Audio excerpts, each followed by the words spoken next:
Tonight on SunScream, Splatterpunk award-winning author Kristopher Triana. Christopher is the author of And the Devil Cried, the upcoming Ballad of the Werevixens, and Gone to See the Riverman. Welcome back, everyone, and welcome to my guest, Kristopher Triana. Welcome, Chris. Thank you, Matt. I'm really happy to be here. We're happy to have you. I should have introduced you, I think, as the prolific Kristopher Triana with the amount of output you have going on right now. Oh, thank you. Yeah, I do like to churn them out. Yeah. You got And the Devil Cried coming out.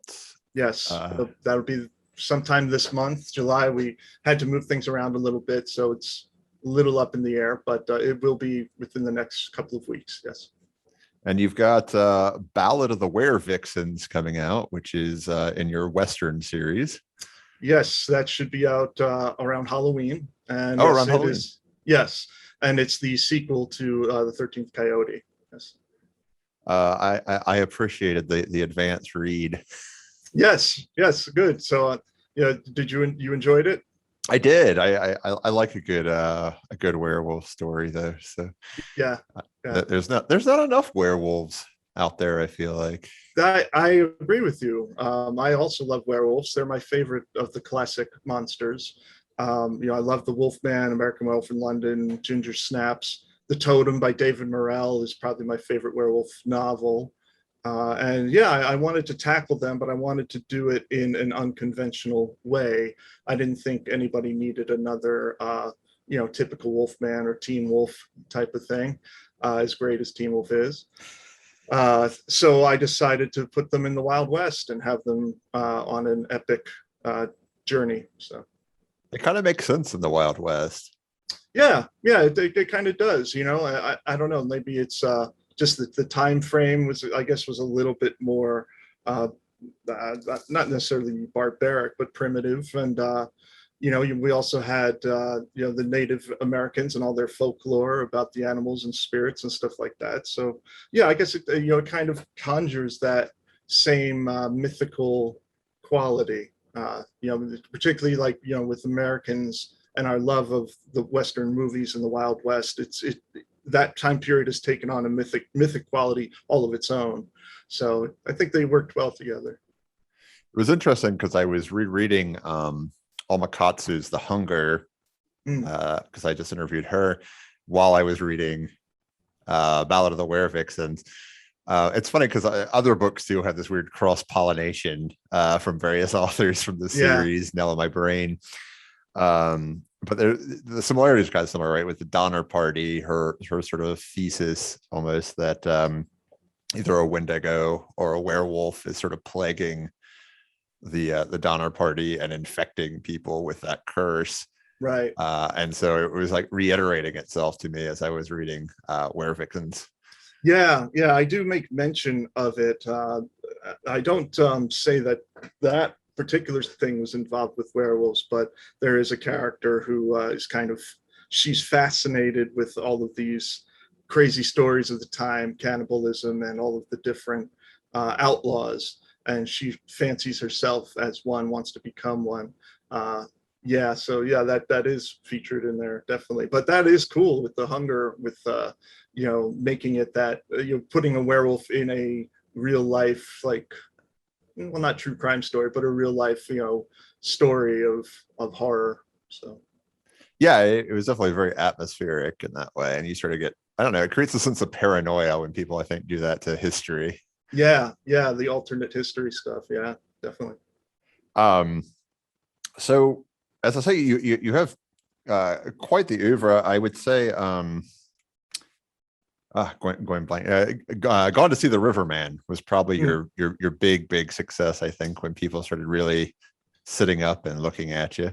Definitely, yeah. Go ahead.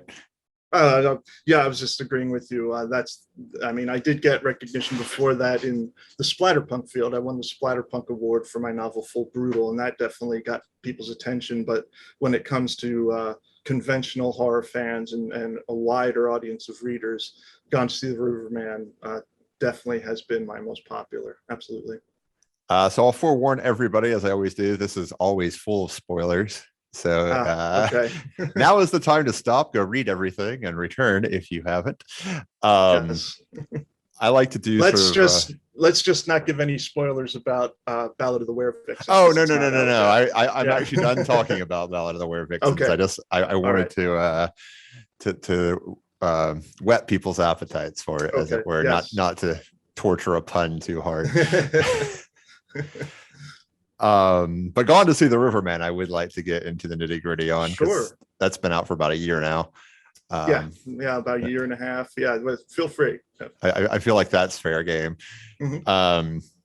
So let me ask you, because a couple of characters obviously stick out. The Riverman, obviously, at the end sticks out, but the one that stayed with me, I think, the longest was the Deacon. Yeah, Deacon Jones. Mm-hmm. Yeah. Okay, so my first question is, in my mind, when I pictured him, I could not get Poltergeist out of my mind. Oh, Poltergeist 2. Yeah, with the Yeah. Reverend. Yeah.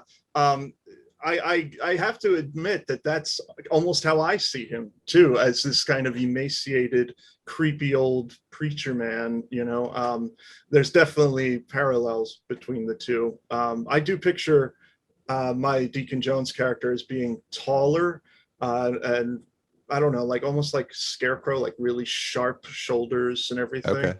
But Sort of like Angus Scrim could have played or somebody. absolutely, yeah. That is how I see him in my mind as well.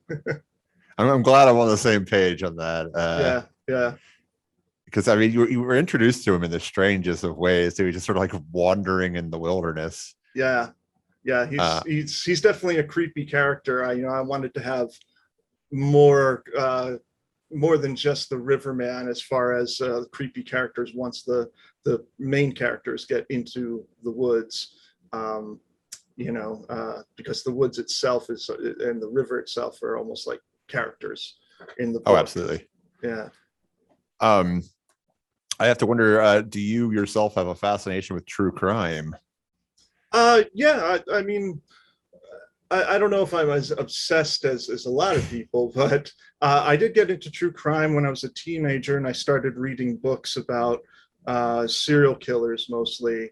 Like I read The Night Stalker, and I read Helter Skelter, and different books like that, because it was just a fascinating thing to me. But I'm not one of these horror serial killer like fans. Like like I would never wear a t-shirt of Ed Gein, or like you see people wearing Richard Ramirez shirts, and I'm just like, he broke into houses and raped and murdered old women, right? Like, why would you be a fan?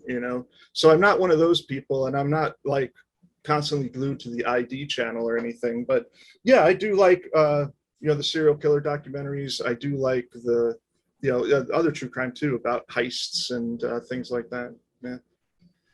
Because I mean, it's interesting, the balance in terms of Laurie's obsession with Edmund, and sort of her obsession with writing was kind of where I was interested, in terms of like your own personal interjection into that. Yeah. Well, for me, like Laurie's thing is like I had this notion. The first thing that kind of triggered the book is, there's so many horror books and movies about serial killers, but there exist in our culture, these serial killer groupies. When I mentioned Richard Ramirez a moment ago, when at his trial, there were all of these young women that showed up that were, it was like trying to throw themselves at him a lot. And like here he was, this guy who had raped and murdered and tortured people. So it's this bizarre thing, and he wasn't the only one. This, Charles Manson got married in prison for a fan, and so it's this weird thing. And I was like, I wanted to explore that, of what kind of person would become a groupie for a murderer. And so that's where it started. And then when it came to her writing, initially I just thought of her as being a groupie, but I wanted her to slowly develop into more of an obsessed person. So it starts with her wanting to be some sort of true crime writer, and then as things progress, that takes a back seat to her just being obsessed with him.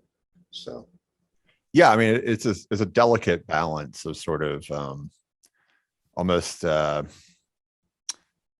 madness setting in yeah, due to one's obsessions. yeah, absolutely. And then you sort of the atmosphere of the river itself. I mean, it has that, you know, that Joseph Conrad kind of thing to it, where Yeah. that obsession bleeds through. Yeah, no, it definitely has that Heart of Darkness kind of vibe to it. And I've had people mention the River Styx as well. You know, when reading it, and yeah, it totally encapsulates that kind of feeling of dread and of uh, inexorable like journey towards a dark end. You know, so. It's also, I mean, it's funny because by and large, for the majority of the book, you're not even sure if what she's going to do is a real thing, you know, if it's a snipe hunt or if it's Right. If she's just, yeah, she's just out there for no real reason. Of course, she believes that she is, but yeah, the reader doesn't know what exactly is in store for her, and yeah, that's part of the suspense. and then you add the layer on, of course, with her sister and her sister's being disabled. Yeah. It's funny though, because I mean, the way you've written it too, you forget at times the age of the sister, and you bring us back. You in academic writing we call it signposting, where you remind us this is actually a grown woman Right. that Yeah, you've written in this because voice. yeah, she does you know have the mind of a child in a lot of ways, and yeah, she actually is you know, a woman in her 40s, and she's actually older than Laurie. She's a little bit older than Laurie, and Laurie takes care of her. Um, yeah, and as we find out in the, you know, flashbacks, she was the sister Abby. She wasn't always like this. She had an injury, so Right. we'll just leave it at that. Yeah. Yeah, I mean that also is I mean, you have so many of these little twists that I think are unexpected in that Yeah. regard. That flashback sequence being one. The scene in the basement, probably the first moment of horror we get as a reader, except for our exposure to Edmund. Right. Yeah, that was I definitely wanted to have you know, like that creepy scene in this sub basement of the cabin. And yeah, a lot of people have commented on that and how it just really freaked them out, really terrified them. Do you play Resident Evil by chance? No, I know of it. I'm not really a gamer, but I do know of it. Yeah. Yeah, there's a moment in Resident Evil 7 that Mm. that brought to mind where you have to hide in a locker as these guys are like stalking back and forth, and you see them through the slits in the locker. It's just like, well, that reminds me of great scene in the 80s slasher Madman, where hilariously the one girl's running from Madman Mars and she hides in the refrigerator. She takes everything out of the fridge and just throws it on the floor and hides in the fridge, and it's like, well, he's going to see all the food in the shelves right on the floor right there.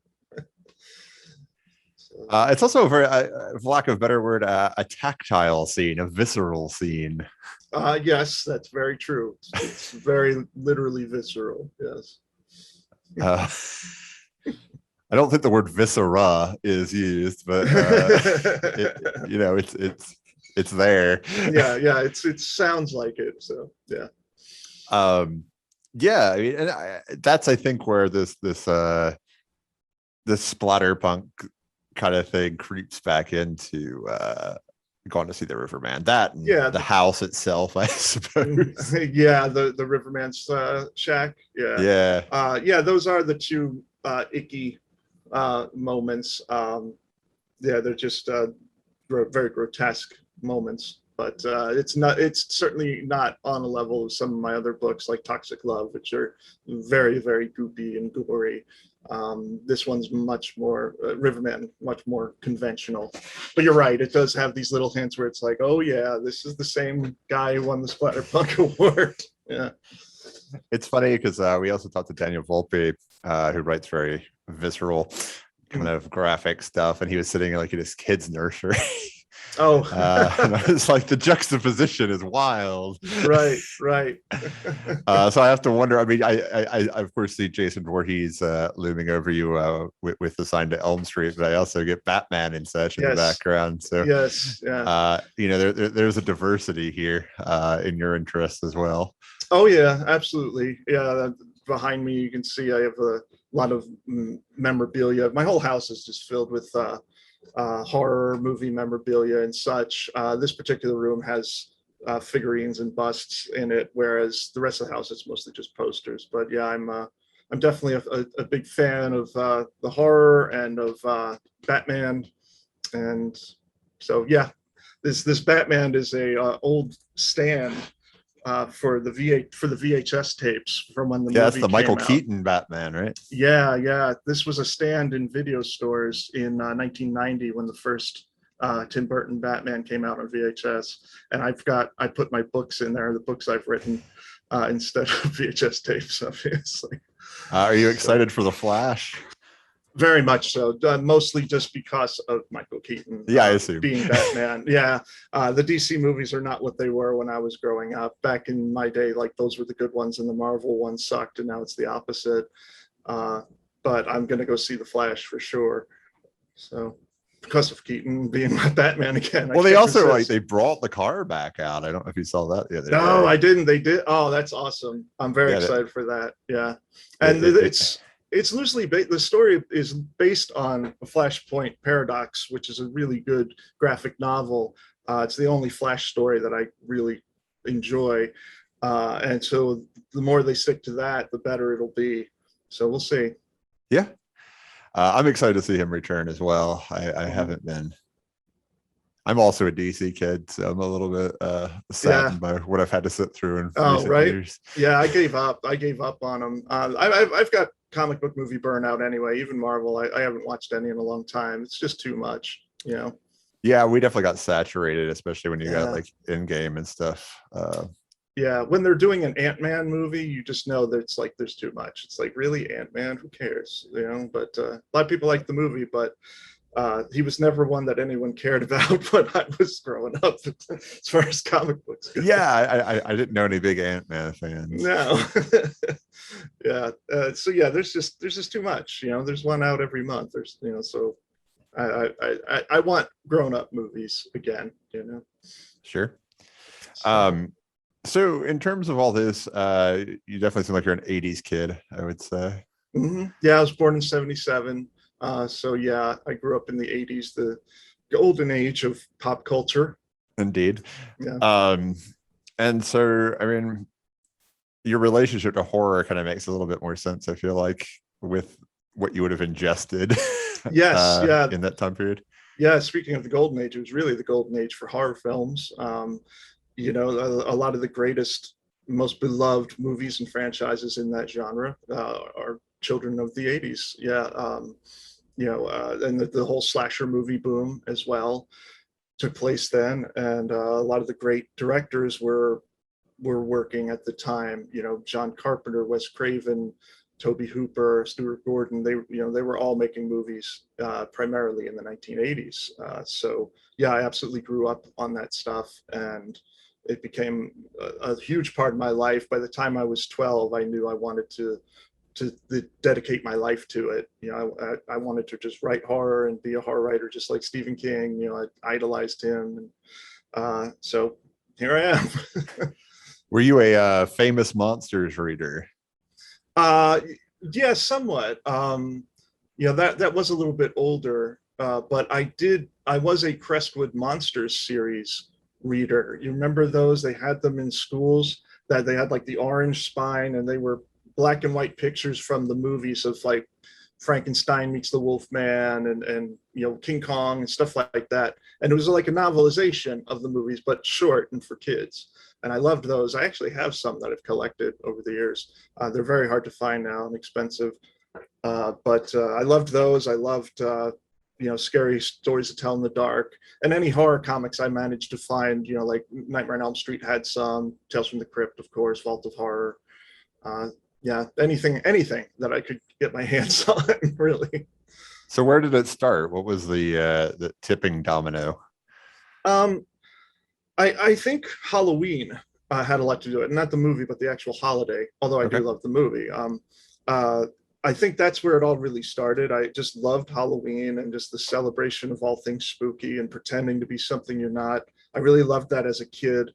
And I also, I got like these toys that were around Halloween time. You didn't see them all the time, but like I managed to get like a Dracula and Frankenstein and these little action figures that I played with all year round. Um, and then, scary stories to tell in the dark came into my life, and the Crested Monster series. And also my grandmother, who I've spoken of before publicly, she was really into horror stuff. She didn't collect stuff like I do or anything like that, but she enjoyed scary movies, and I kind of started watching them with her, and that was something that we did all the time, as I grew up and became a teenager, and we would just have horror movie nights together, her and I. And everyone else in the family hated horror movies, so it was funny. Like we just bonded over that. See, my grandmother was deeply disturbed by my love of horror movies. Yeah, I think that's how my mother and father were. So, Yeah, I grew up very Southern Baptist. So, I see. well, I'll tell you the scariest stuff I ever heard was when I would go to church because the preacher Right, would always hellfire, brimstone, revelations for an hour and a right. half. And Yeah, yeah. I totally understand that. Yeah, the Bible is very horrifying, and religion is very intense, to say the least. so, I mean, in contrast, Freddy Krueger doesn't seem anywhere as scary as like your eternal soul burning forever. Right, for all eternity. Yeah. Yeah. Um. So, what was the first thing you wrote then? When you said you at 12 had made this life commitment decision. So Right. 89, if my math is correct, in Yes, 1989. yes, I was 12 then. Yes, but I was writing before that. I started writing short stories around 85 or 86. I just wrote them in composition books. They were like 3 or 4 pages. And I remember in third grade or so, I got an award for best creative writer at the school and stuff like that. So it was always a passion. It was always something that I absolutely loved. But I wrote all different stuff as a kid, including monster stories. But yeah, right around when I was 11 or 12, I really, really became immersed in horror, not just enjoying it and reading it and watching it, but studying it and wanting to do it myself and do it well. So I started reading books of how to write and how to write horror, and reading about the history, like King's Danse Macabre, and books like that. To really learn about the history of it and what makes it work. So when yeah, do they turn dark? I don't know. I think my first like extreme one that I wrote was probably around 2005 or so. And I wrote this story called The Devouring. It exists out there. It was published years later in an anthology called DOA Part 2. And that was the first one I wrote that I was really like, I don't know if I want everyone to see this, because it is so gruesome and dark and demented, that I kept it from people for a while. But then my second novel came out, and it's Body Art, and that's a very extreme, perverse novel. And so it was kind of like cat's out of the bag. And I was like, I write some of this stuff, but it's not all that I write. I also have novels that are crime fiction, literary stuff. But waiting for the kids' book, really. Yeah. Well, there is a coloring book of Body Art, but I sure as hell don't recommend it to children. But yeah, all of my fiction is dark. Even the crime and literary stuff is dark. That's just kind of me. That's just what I'm interested in and what appeals to me. It's kind of stuff I read and watch, so it's the kind of stuff I produce. So that's fair. Yeah.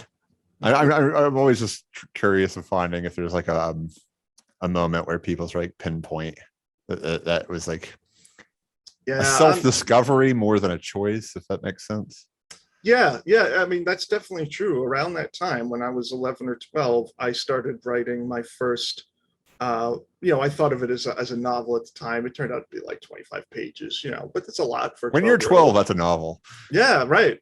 And like it was, about a slasher. And then I did I did a comic book called Psycho Kid. That was another like slasher. And wrote like a vampire novel that was like 100 pages when I was 14. And it just kind of escalated from there. But I do very clearly remember being 12 and there was one of those HBO free weekends. You remember those where like they would be free for everyone and you could try it out and whatever.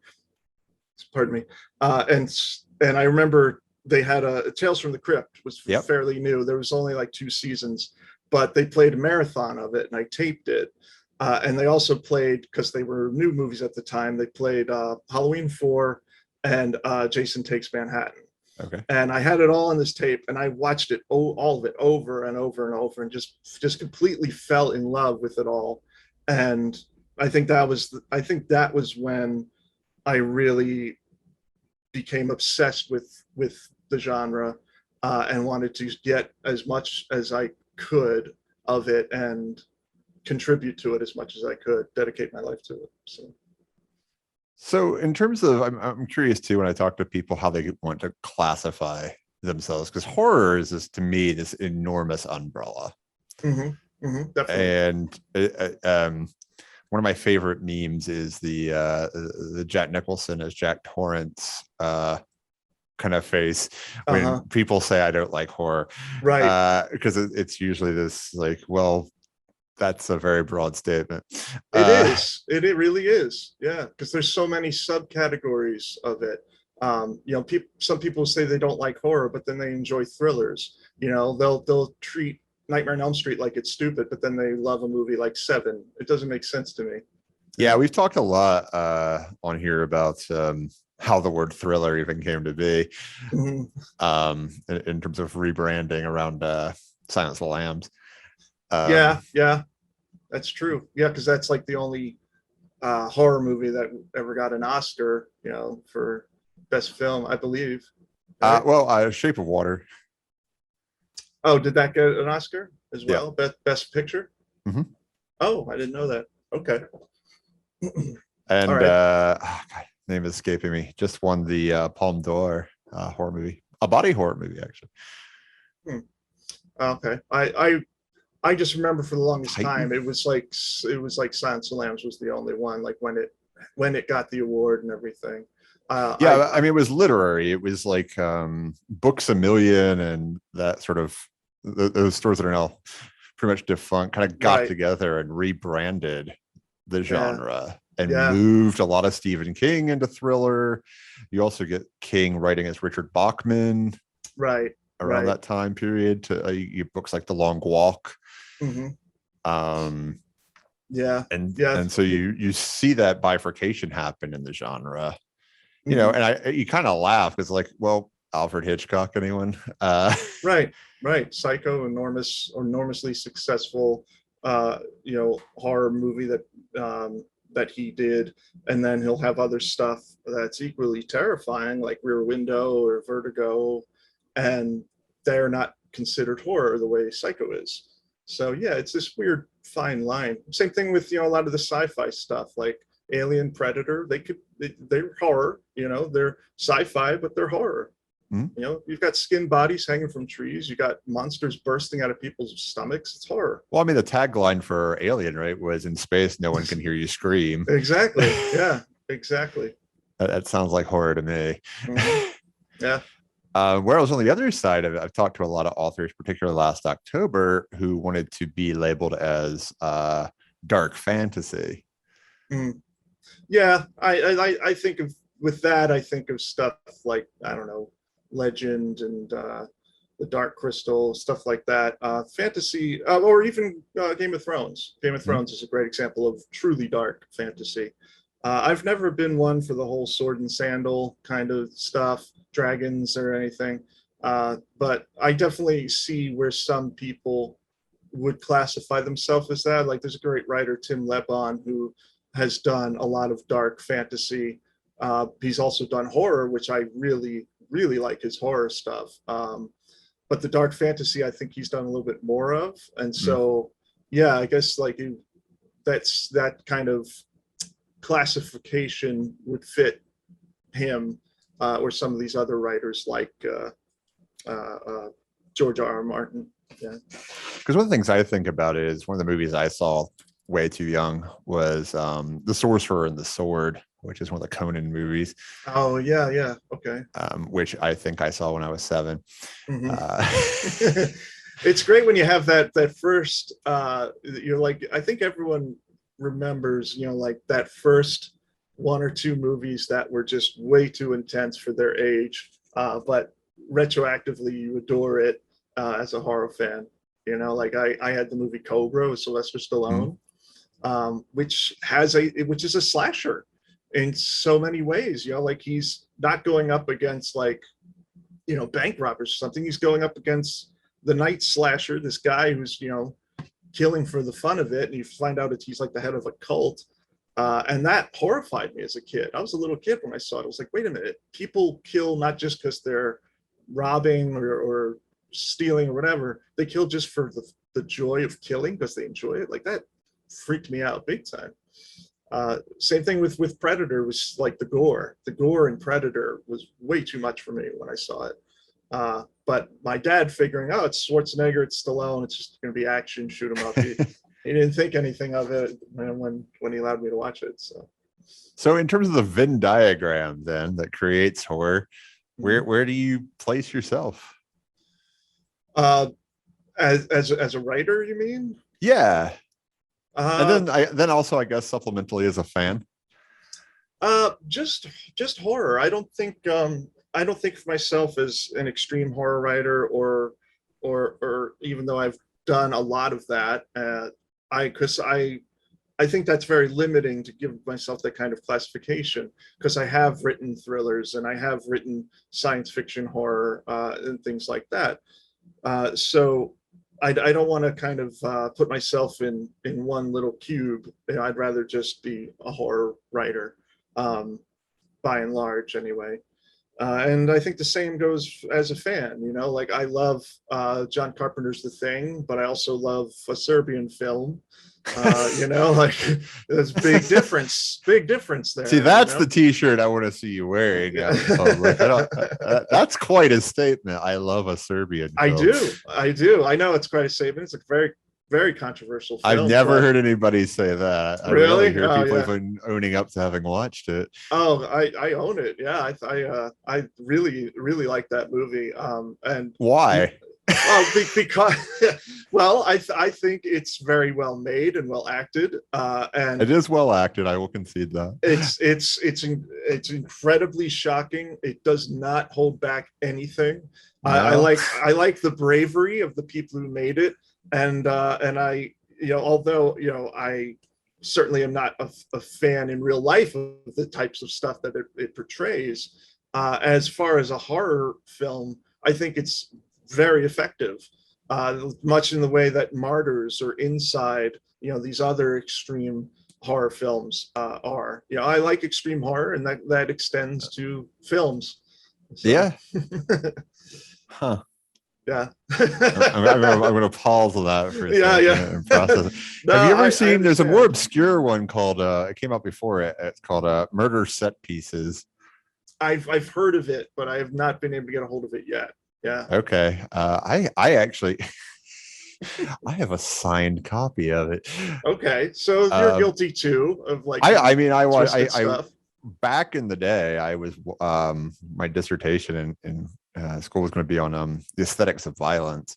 And I just got way too in the weeds and had to pull back because it wasn't fake stuff I was watching anymore. Oh yeah. See, I as much as I could enjoy something like a Serbian film or Martyrs, I detest violence in real life, and I can't watch any of that kind of stuff. Like there's been websites like Rotten and things like that where like Best Gore and where they show real deaths. You can see like the jihad beheading people. Like I don't want to see that. That's horrible. I don't I can't. It's not just that it makes me sick to my stomach. It's just I don't want that in my head, you know.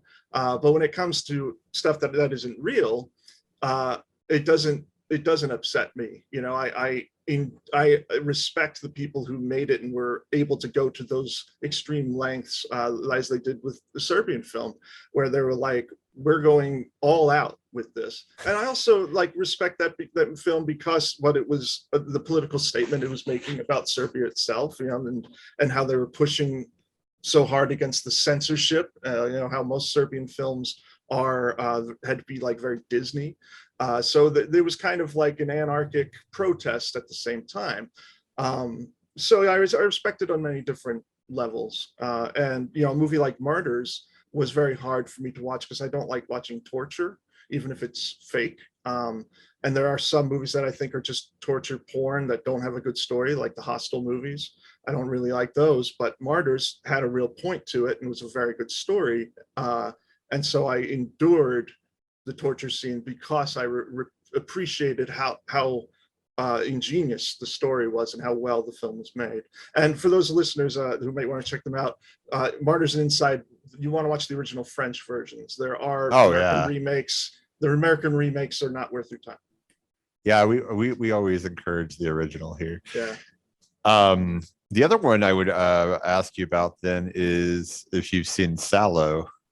I have, yeah. Sallow, I'm not really a big fan of. It's just, you know, just torture after torture. It's based on 120 Days of Sodom, but right. I mean, it's also taking a look at fascism in Italy. Yeah, I respect that, and I understand, you know, the literature of the Marquis de Sade and everything. But I just don't enjoy it. I don't think there's enough of a story there for me to really get into it. Let me contextualize it a little bit for you. Do you know why the Marquis de Sade wrote 120 Days of Sodom? Yeah, it was something to do with the political climate of Italy at the time, like, wasn't it? Well, so the Marquis de Sade wrote 120 Days of Sodom in 1793 during the French Revolution. And what happened was that the French government separated the public and the private life. I said Italy. I meant France. You're fine. Yeah. But they decriminalized anything in private. And so that book is actually a logic exercise. Gotcha. In terms of what that must mean. Gotcha. And so I can respect that on that level. But as far as what happens in the film, it's very repetitive to me, for just shock after shock. And I mean, that certainly could be argued with the Serbian film, but I think the Serbian film has more of a winding, twisted plot.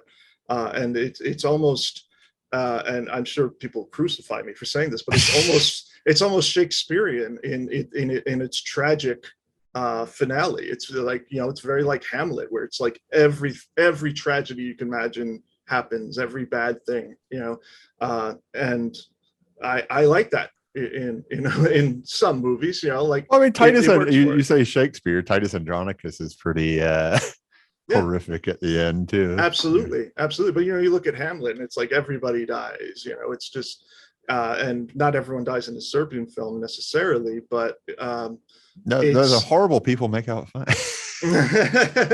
Well, no, a lot of them get what's coming to them, but it's incredibly tragic, everything that happens, and upsetting, and I think it's not just shock for shock value. I think it's actually a good story to me. I have to imagine you're a fan of a lot of Asian horror then too. Some of it, yeah. You know, I don't like you know, Mermaid in a Manhole and that kind of stuff where it's just torture porn. I don't like. I was thinking more like Old Boy or something. I do like Old Boy, absolutely. And the one I really like is I Saw the Devil. That's an excellent one. Yeah. I know a lot of people argue that that's crime, but there's so much horror to it. Yeah, that's. You know. But I mean, you know, it's a cop chasing a killer, getting revenge, so it sounds like a crime film when you describe it, but you watch it and it's horror when you watch it. Yeah, especially the ending. Yeah. That's a good one. That one's actually just a lot of people are now discovering that one in like the last couple months. I feel like. Really? Oh. Yeah. Well, Shudder just put it up. That's why then. Yeah, definitely. Yeah, Shudder introduces people to a lot of great things and a lot of old crap too. Fun crap like spookies. You know, I've always liked spookies. It's such so bad it's good, you know, and Joe Bob, I guess, did it, and now it's on Shudder, and a lot of people have been discovering it. So I'm really appreciate Shudder doing that. I want to see them grow a pair and put a Serbian film out there. First time Serbian film would ever be streaming on anything.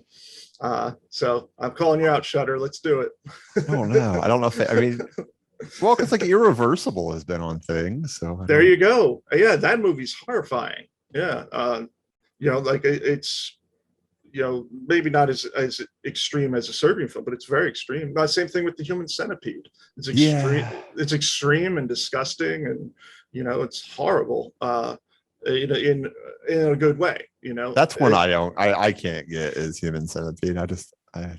Yeah, to me that's just more gross than scary. I think Human Centipede is like a great diet film. Like if you want to like, go on a diet, you just every time you're eating, you plop on Human Centipede, and then you're not hungry anymore. That's a very good point. Yeah, you wouldn't be. You wouldn't be. If they had marketed it as a diet plan, it would have been like #1 film in the U.S. Yeah, could have been. Could have been. Yeah, I mean that all those types of films, they're not for everybody, and some of them I don't like Salo and stuff like that. But yeah, I mean, there's a place for that. A lot of conventional horror fans hate that stuff, though. You know, there'll be people that want, you know, trigger warnings for stuff that's even lighter than that. Like you mentioned, Irreversible. Irreversible has, you know, a terrible rape scene, as does I Spit on Your Grave, you know, which is an older one. And you know, that kind of stuff is taboo to a lot of people, and I understand why. But in some movies, in the right context, you know, it's important to the story. So yeah, I mean, it as we say, it's a broad genre. In terms of what's out there. And I mean, some stuff is just, you know, can be purely atmospheric too, with no sort of like grotesque denouement. It just absolutely. Yeah. Horror doesn't have to be, you know, extreme and blood and guts and everything. It definitely doesn't have to. And I think the movies that, you know, all of my favorite horror films, like none of them are really the extreme ones. You know, so what are the favorites then? I love John Carpenter's The Thing. I love Angel Heart and The Exorcist 3, In the Mouth of Madness. It's a good list. I'm with you on this list. Yeah, thank you. Yeah, I really love the more cerebral stuff. John Carpenter's my favorite filmmaker, so just almost everything that Carpenter has done, I like. There's a couple where I'm like, no thanks. Saw it once, you know, like Ghosts of Mars, I don't never need to see again, you know. You have a scholar coming on in October talking about Angel Heart, and I cannot wait to hear what he has to say. I love Angel Heart. Yeah, that's one of the few instances where I could say the movie's better than the book too. As much as I love Fallen Angel, I think the movie is wisely sets it in New Orleans instead of New York City, so there's more of that voodoo tie-in, and it's just so atmospheric and well shot. And yeah, it's excellent. Those are just the ones right off the top of my head, but you know, there's many franchises I love. I love the Michael Myers franchise, at least the early films. You know, Freddy Krueger, big part of my life as well. And you know, I have a real fondness for slasher movies, even though they're, you know, can be very redundant. I grew up with them, and it was just this pop culture phenomenon in the 1980s, particularly the early 80s. But yeah, I love them. I've collect them, and on my podcast right now, all summer we're doing a summer of slashers, and so every episode we're talking about a different slasher film that are lesser known. So we're not doing, you know, Friday the 13th. We're doing movies like Dr. Giggles and Happy Birthday to Me, and you know, that was like the sleepover movie when I was a teenager. Dr. Giggles and Dr. Giggles, yeah, the dentist, yeah, Ice Cream Man, yeah. Stuff like that. I really like Dr. Giggles a lot. It's really funny and fun. So yeah, we're doing those lesser known ones, you know, We did Edge of the Axe and Intruder and stuff like that. Now, have you watched the new Fear Street series? Not yet, but I hear good things. I was a little too old for Goosebumps. Yeah, that's when what I it was going to came out. say. Yeah, but I hear that these are like rated R and they're actually pretty good. Yeah, I mean, the second one I enjoy. It's interesting because I've actually camped at the site. The second one is Oh yeah. filmed at. Actually, it was when it came out, and like the 2 days before, I'd actually been sitting like on a bench that's in it, and then like the cabin wow. I've slept in for years Oh wow. was That's in it. cool. It was just kind of surreal to watch. Is it like a summer camp thing? Or? It's in Rutledge, Georgia. It's funny because actually a lot of people have been attributing it as the camp that's in Friday the 13th Part 6, which is actually Camp Daniel Morgan. This is Camp Rutledge, where this was shot. They're both on Hard Labor State Park, but they are in fact different camps. Wow. Not to get too horror nerdy. It is hey, the same lake, hey, but it is. You're talking to a guy who has soil from the farm from the original Texas Chainsaw Massacre in a canister. So you're in good company here to be a horror nerd. I get you. I got bricks from the Silver Shamrock factory. Oh, nice. Wow, that's awesome.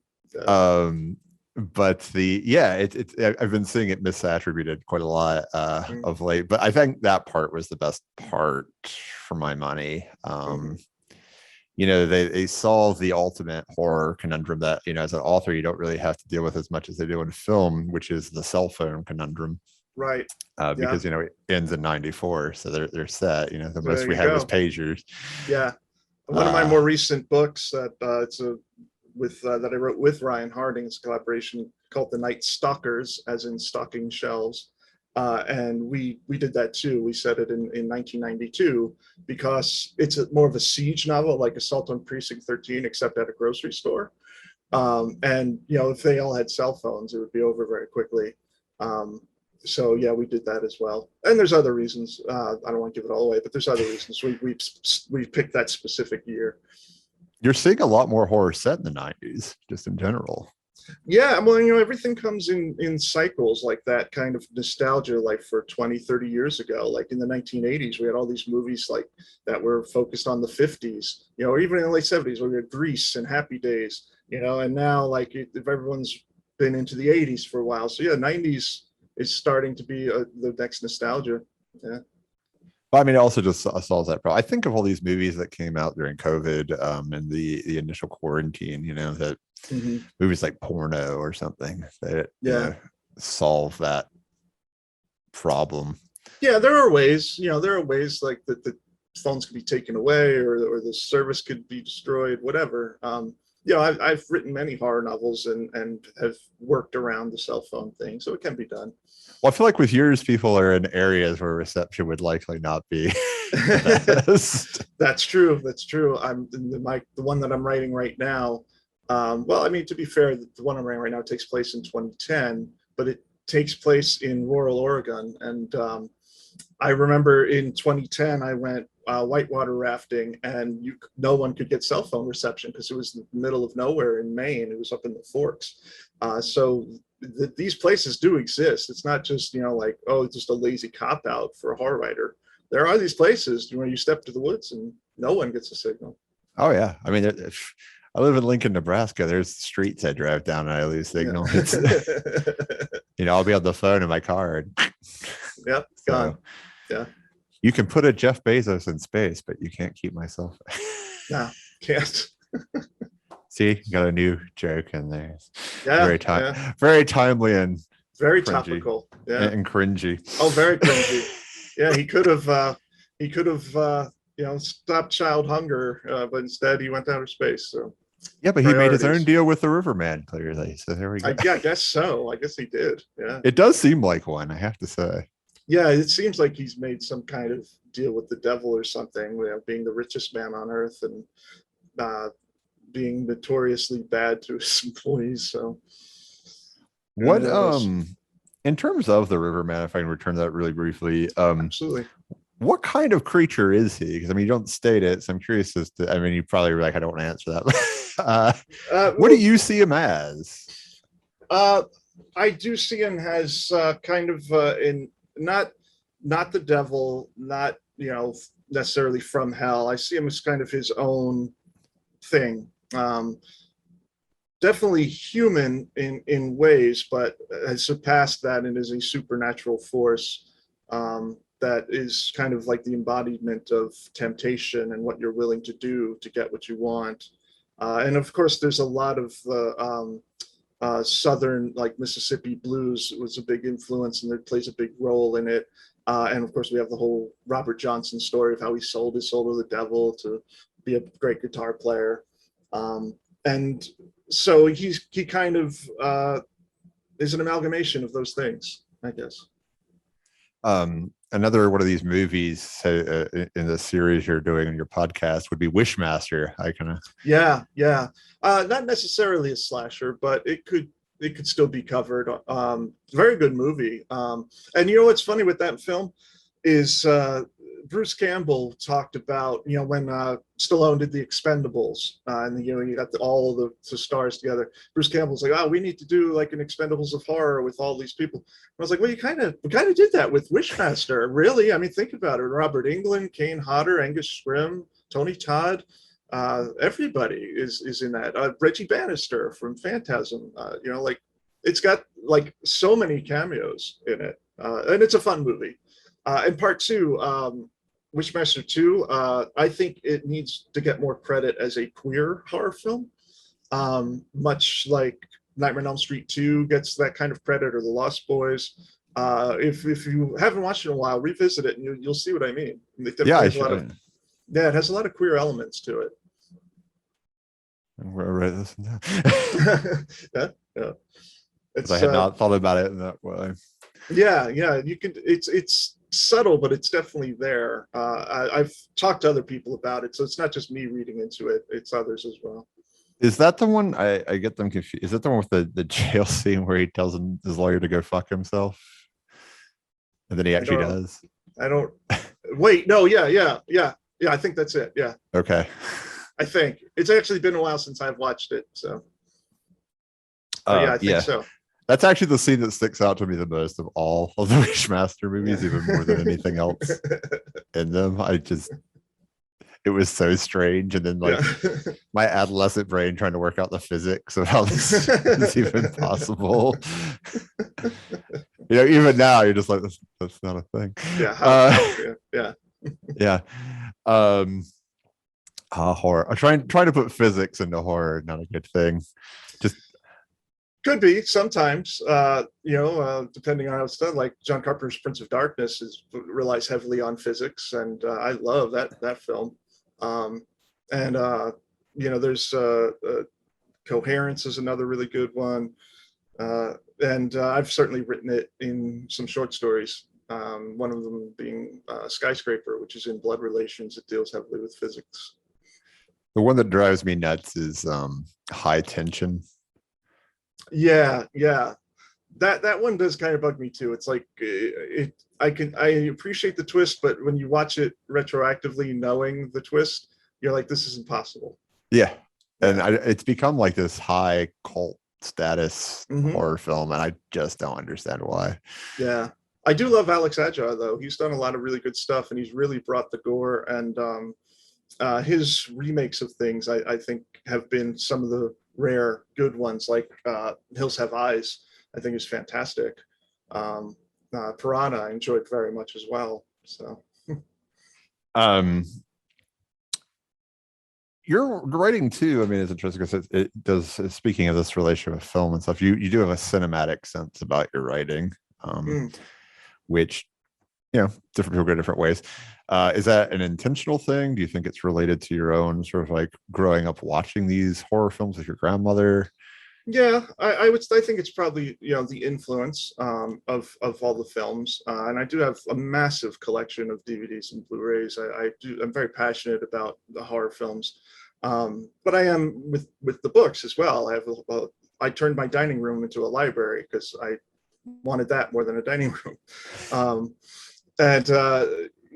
So I think a lot of I'm very visual in what I write. In the sense that I'm very descriptive. I like to really paint the scene in the books. But some of them, I think the action had to move a little faster, and so it's not as much. But also, I think that sometimes description and really setting the scene in your reader's mind is also a very literary thing, and could be very lyrical. Cormac McCarthy, for example, is excellent at that, or even H.P. Lovecraft, where it's all about setting a mood by describing things. Like you read the Dunwich Horror, and like the first 5 pages is him just describing this town and just what the grass is like and what the buildings are like. And it can be dull to some people, but to the right person, it really sets the atmosphere and it makes the story eerie before anything even happens. Yeah, we only get one action sequence in Lovecraft. Yeah. Ever. Yep. I mean, it's interesting because you before we went live, your comment about your book being so thin, it does move quickly though. Like I don't feel like. Thank you. There's not, you don't slow down at any time. I feel like there's a good clip to it as a reader. Appreciate that. I have heard that from people. I mean, it's a 500-page book, The 13th Coyote, but it's an epic. It's an epic, like Western werewolf horror story, with a big dramatic finale. Well, that's you have the John Ford ending, right? Yeah, it's pretty out there, and it's a long battle that happens. And actually, the sequel, Ballad of the Werevixens, is even longer than the 13th Coyote. And this is part of a trilogy. There will be a third one, and we'll see how long that one turns out to be. I was waiting for more of a teaser. Well, I don't want to say much because the part 2 hasn't come out yet. That's true. Yeah, I don't want to also be werewolf heavy. Yes, yeah, all three. There we go. Yeah. It's a direct. Part 3 is going to be a direct sequel from part 2 and involve characters from 2 and 1, the first 2 books. So, yeah, it's right in line with it. Yeah, I mean, I appreciated it because it's funny when I think about sort of these mashups that you see. The West, for some reason, seems to attract vampires inexplicably in my mind. Right. Yeah, it does. It does. Vampires, I think, have been kind of played out almost as much as zombies. So in whenever I've done vampires, which is rare, but I've tried to put them into totally different situations or make them some kind of hybrid of other things. But the werewolves, on the other hand, as we were saying earlier, they haven't had that real run that these other zombies have, for example. And I love werewolves, and I think that they're fascinating. They're my favorite type of monster as far as conventional monsters go. So I think I'm happy to contribute to the legacy of lycanthropy. So let me ask you some more sort of just generalized questions, if I may. Absolutely. One thing I like to ask people is, what are you reading right now? I'm currently doing a beta read for John McNee, who's the author of Prince of Nightmares. Very good book. And he asked me to do a beta read of his new novel. I don't know if he would want me to say the title or anything, so I'll just leave it at that. But it's interesting, and I'm enjoying reading it. The next thing that I'm going to read is, I'm very excited about the new Grady Hendrix, which is Final Girl Support Group. Yep. I just like that concept a lot of what happens to these final girls that, after they deal with Michael Myers or Freddy or people like that. I'm sure he makes up his own characters, but I think that's really cool. And it's also really cool. I saw an article that for the audiobook, he got Adrienne King to do the audiobook. And she, of course, was Alice in the original Friday the 13th. And she also, in real life, had a stalker who terrorized her. And so she kind of brings her own survivor, issues to that too. So it was kind of the perfect person to get for it. That just got announced too, that HBO is making that to a series. Yeah. That's That's great. I want to grab the book before anything else. Yeah. You know, like No, we actually we had him on a little while ago. Oh, As nice, well. nice. Right before the book came out.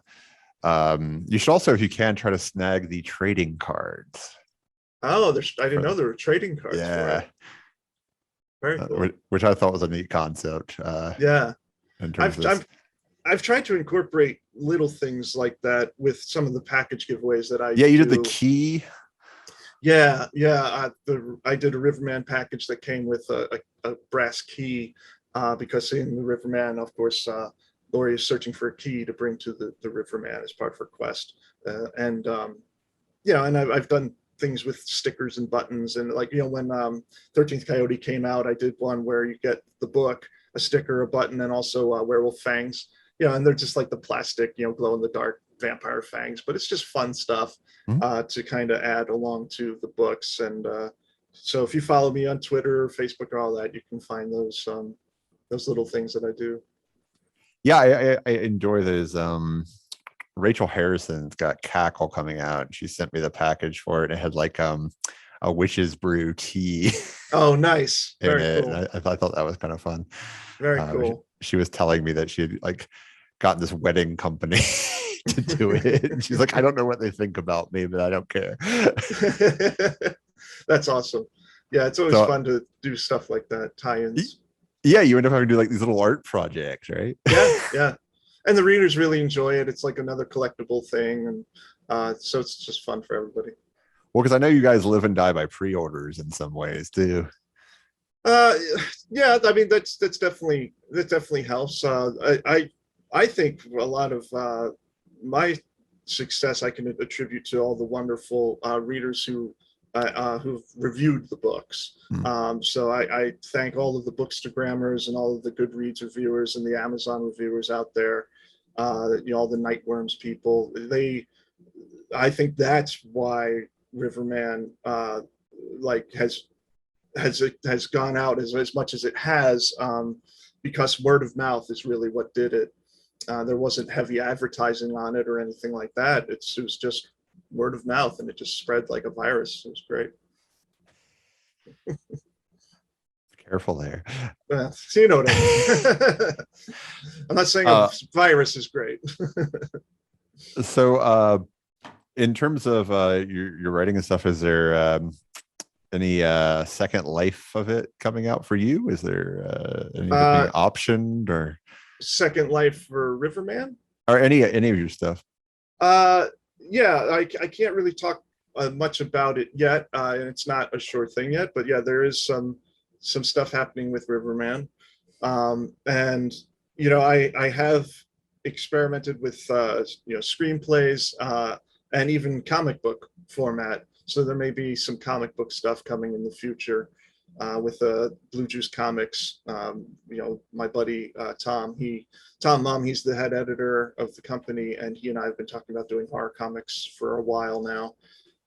So there's definitely more stuff on the horizon, and I'm always writing more books and more short stories. The audio books have been coming out. There's a new audio book for Night Stalkers that'll be coming out later this year. So yeah, I'm glad to hear about the horror comics. I feel like that's an underrepresented genre. It is, and because we've talked about it for a while, we've done research on it, and then horror comics just don't sell as much as superhero stuff, so that's why you don't see them as much. But yeah, I feel like unless like Joe Hill's name is on it, you're kind of yeah, unless you're already somewhat of a name, but so we were kind of debating, it's like, do we want to do an anthology thing, kind of like Tales from the Crypt, where there's 3 different stories, or do we want to do some continued story that's like a limited series? So there's a lot of ideas up in the air, but okay. It'll be an experiment, but we'll see. I have faith. I think a good splatterpunky, gory comic can worm its way into the world. Yeah, I'll have to kind of twist his arm on that. He's more interested in doing the conventional, but I've told him, I'm like, we don't want to just do what's been done a million times. If we put out another Tales from the Crypt, no one's going to be interested. There's been a million of those. So it makes me think. I collect LPs, mm-hmm. and I have a couple of them that actually they bleed, like they like have liquid Oh, inside inside. Oh yeah, like yeah. some of the horror soundtracks. Yeah, I mean that's what I Yeah, collect is horror soundtrack LPs. So I nice. like a Texas Chainsaw Massacre one that looks like it's got blood inside of it. I'm thinking Right. like a comic book that Yeah. Yeah, that could be cool. That could that be would be cool. expensive as hell. Yeah, probably would be. Yeah. And no practicality. You've already given, I think I ask every guest this, but I think you've already maybe given one in that you say you love a Serbian film. Um, if there's another horror blasphemy you could kind of utter for us. Horror blasphemy. I like Exorcist 3 more than the first one, Okay, even though I love the first one. I like Exorcist 3 better. I like that's a Night of good the movie. Demons. I like Night of the Demons 2 better than the first one. Okay, I and again, I love the first one. So maybe that's blasphemy to some people. Uh, uh, I don't know. And yeah, I do like a Serbian film. I do. I've watched it several times. I own it. I think it's great, and I love introducing people to it because it's just fun. Great date movie. I imagine you at like dinner parties, like I brought some coffees for everybody. Yeah, that'd be good. For Thanksgiving, maybe bring the whole family over. Yeah, I feel like that's the start of a story right there. Yeah, like yeah. So we put on a Serbian film. Let's go. Right. Yeah. Jeez. It's funny because one thing I got addicted to when I was researching aesthetics of violence. Are you familiar with the Luca Magnotta case?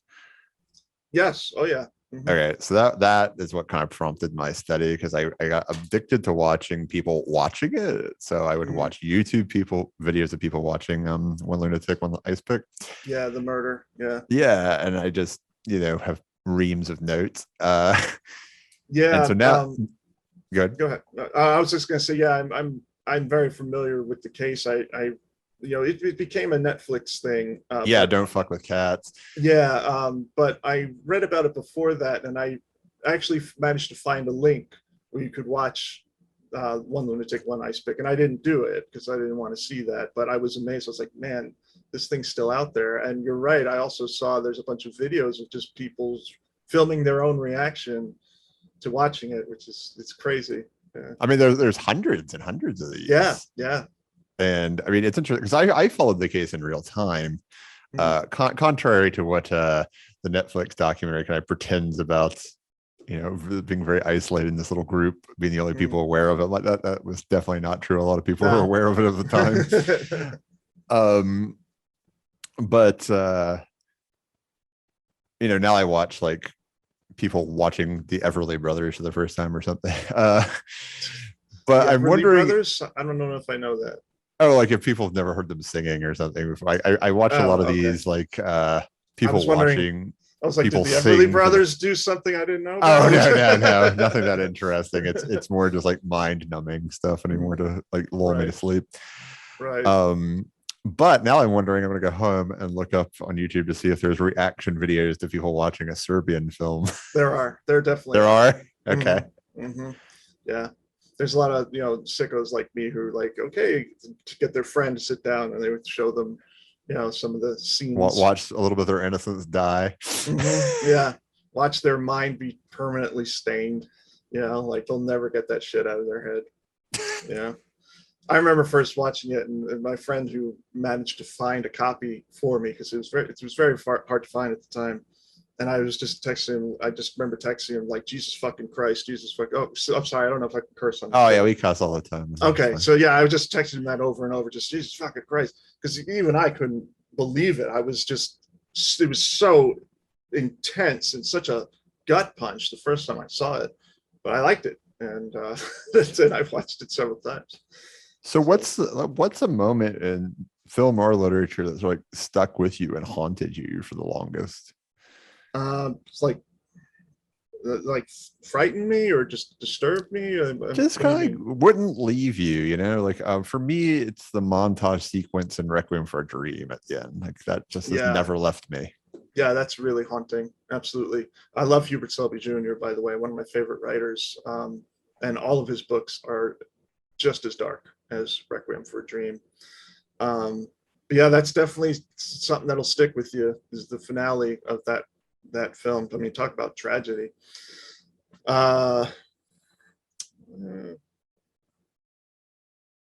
don't know. I don't know. I don't know if I'm just desensitized or what, but like I don't really get scared watching horror stuff anymore. And I'm not trying to say I'm so tough, not to scare me.